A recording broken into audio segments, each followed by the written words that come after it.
हाय, Sonam smart शिलाई या चॅनलमध्ये मी सोनम तुम्हा सर्वांचं अगदी मनापासून स्वागत करते। तर बघा, आजचा व्हिडिओ रिक्वेस्टेड आहे।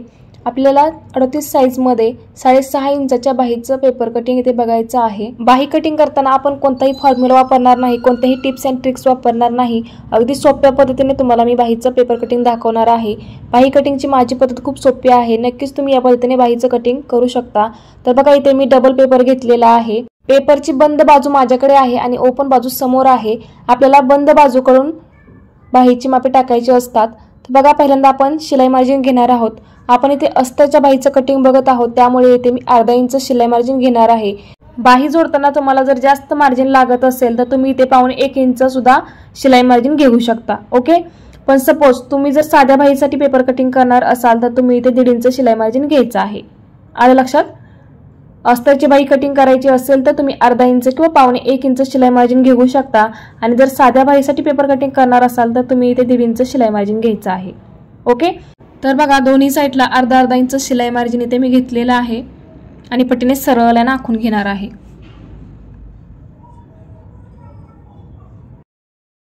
तर बघा, मग इथे मी अर्धा इंच शिलाई मार्जिन घेऊन पट्टीने सरळ लाईन आखून घेतलेली आहे। इथे लिहून ठेवते शिलाई मार्जिन। बघा, तुम्हाला खूप छोट्या छोट्या गोष्टी मी शेअर करण्याचा प्रयत्न करत असते, कारण नवीन शिकत असताना ह्या गोष्टी खूप मॅटर करतात।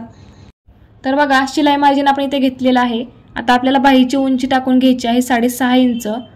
तर 6.5 इंचावरती आपल्याला मार्किंग करायचं आहे।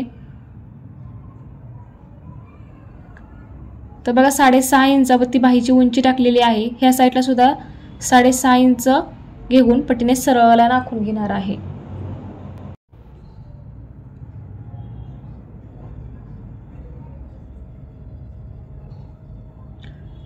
तर बघा, मग आपण अर्धा इंच शिलाई मार्जिन घेतलेला आहे। त्यानंतर आपण बाहीची उंची टाकून घेतली। आता आपल्याला बाहीची घडी टाकायची आहे।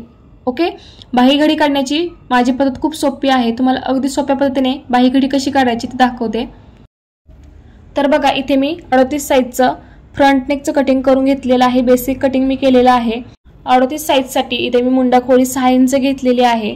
1.25 इंचावरती पुढील मुंड्याचा शेप दिलेला आहे। यानंतर छाती घेराचा चौथा भाग प्लस 1.5 इंच शिलाई मार्जिन मी घेतलेला आहे। 38चा चौथा भाग येतो 9.5 इंच प्लस 1.5 इंच शिलाई मार्जिन घेतलेला आहे। आपल्याला संपूर्ण छाती घेर मोजून घ्यायचा आहे, किती आला? 11 इंच, बरोबर। तर 11 इंचातून आपल्याला अर्धा इंच मायनस करायचं आहे, किती येणार? 10.5 इंच। तर 10.5 इंच ही आपल्या बाहीची घडी येणार आहे। ओके, पण सपोज तुम्ही 1.5 इंचाऐवजी 2 इंच शिलाई मार्जिन घेतलेलं असेल तर त्यावेळेस तुम्हाला काय करायचं आहे? तुम्हाला संपूर्ण छाती घेर मोजून घ्यायचा आहे आणि जेवढा छाती घेर येईल त्यातून तुम्हाला अर्धा इंच मायनस करायचं आहे आणि ती तुम्हाला बाहीची घडी म्हणून टाकून घ्यायचं आहे। ओके, आलं लक्षात? या पद्धतीने तुम्ही परफेक्ट बाहीची घडी काढू शकता। ओके, तुम्हाला छाती घेर संपूर्ण मोजून घ्यायचा आहे आणि त्यातून तुम्हाला अर्धा इंच मायनस करायचं आहे। तर बघा, इथे आपली बाही घडी आलेली आहे 10.5 इंच। ओके, तर 10.5 इंच आपण बाही घडी टाकून घेऊया।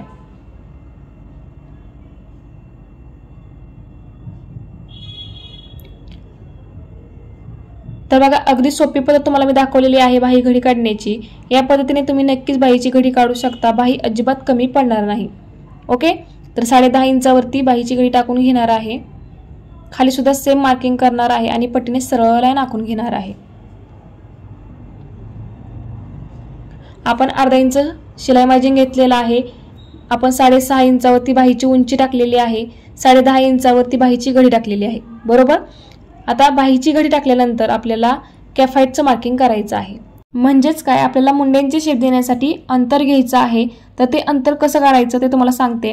आपण छाती घेराचा चौथा भाग प्लस 1.5 इंच शिलाई मार्जिन घेतलं, किती आलं होतं? 11 इंच, बरोबर। तर आपल्याला काय करायचं आहे? टेप या पद्धतीने आपल्याला तिरका ठेवायचा आहे आणि जिथे 11 इंच येत आहे तिथे तुम्हाला मार्किंग करून घ्यायचं आहे।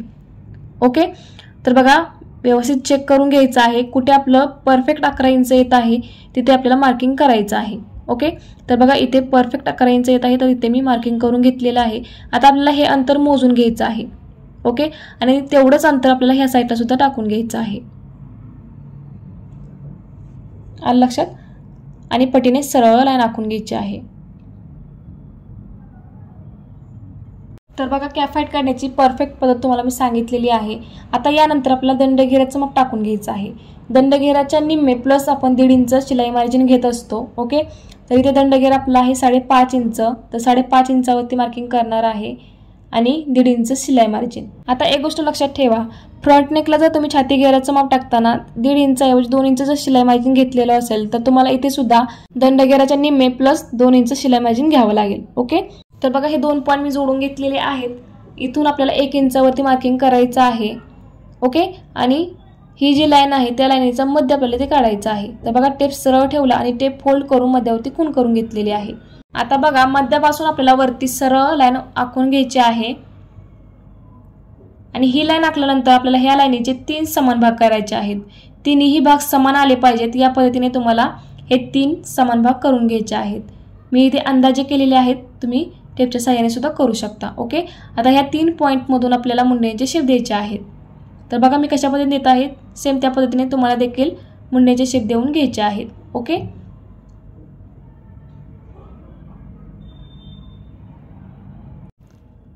तर बघा मग मी कशा पद्धतीने शेप देत आहे, सेम त्याच पद्धतीने तुम्हाला देखील शेप देऊन घ्यायचे आहेत।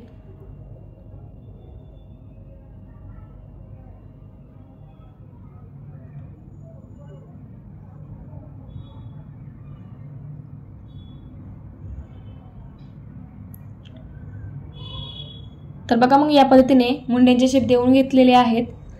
तर बघा बाहीची सर्व मापे इथे मी टाकून घेतलेली आहेत। तुम्हाला पुन्हा एकदा सांगते आपण कशा पद्धतीने मापे टाकलेली आहेत। आपण अर्धा इंच शिलाई मार्जिन इथे घेतलेलं आहे। इथून वरती आपण बाहीची उंची टाकून घेतलेली आहे। इथून इकडे आपण बाहीची गळी टाकून घेतलेली आहे। ओके, इथून खाली बघा दोन्ही साईडला आपण कॅफाय टाकलेली आहे आणि पटीने सरळ लाईन आखून घेतलेली आहे। खाली दंडगेराच्या निम्मे प्लस 1.5 इंच शिलाई मार्जिन घेतलेलं आहे आणि हे 2 पॉइंट जोडून घेतले। इथून 1 इंच मार्किंग केलेलं आहे आणि ह्या लाईनचा मध्य इथे काढला, मध्यापासून वरती सरळ पटीने लाईन आखून घेतली आणि ह्या लाईनीचे 3 समान भाग केले आणि ह्या भागातून बघा आपण या पद्धतीने मुंड्याचे शेप देऊन घेतलेले आहेत। ओके, तर बघा अगदी सोप्या पद्धतीने आपण बाहीची मापे टाकलेली आहेत। आता कटिंग करून घेऊया। हे जे आपण बाहीचं कटिंग करत आहोत ते कटिंग बरोबर आहे की नाही हे तुम्हाला मी पुढे चेक करून दाखवते, म्हणजे तुमच्या लक्षात येईल की आपली ही बाही ब्लाउजला जोडताना पुरणार आहे की नाही। ओके, तुम्हाला एक अंदाज यावा यासाठी मी तुम्हाला बाही चेक करून दाखवणार आहे।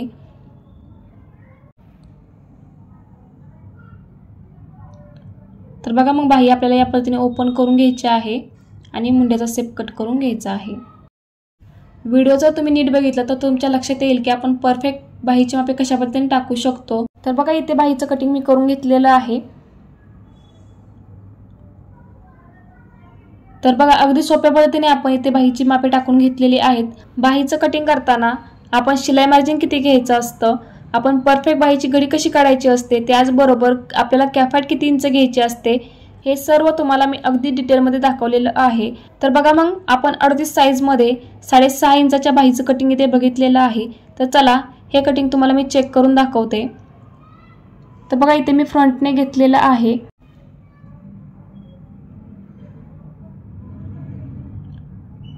तर बघा इथे मी अर्धा इंचावरती मार्किंग करणार आहे, कारण हे अर्धा इंच आपलं शोल्डर जोडल्यानंतर जात असतं, त्यामुळे अर्धा इंच आपण इथे सोडून देणार आहोत। ओके, आता बघा बाही आपल्याला या पद्धतीने चेक करून घ्यायची आहे। तर बघा बाहीचा सेंटर पॉइंट मी ह्या पॉइंटवरती ठेवून घेतलेला आहे आणि ज्याप्रमाणे आपण ब्लाउजला बाही जोडतो सेम त्या पद्धतीने इथे मी बाही फिरवून घेत आहे। तुम्हाला अंदाज यावा की बाही आपल्याला पुरते की नाही यासाठी तुम्हाला मी हे दाखवत आहे।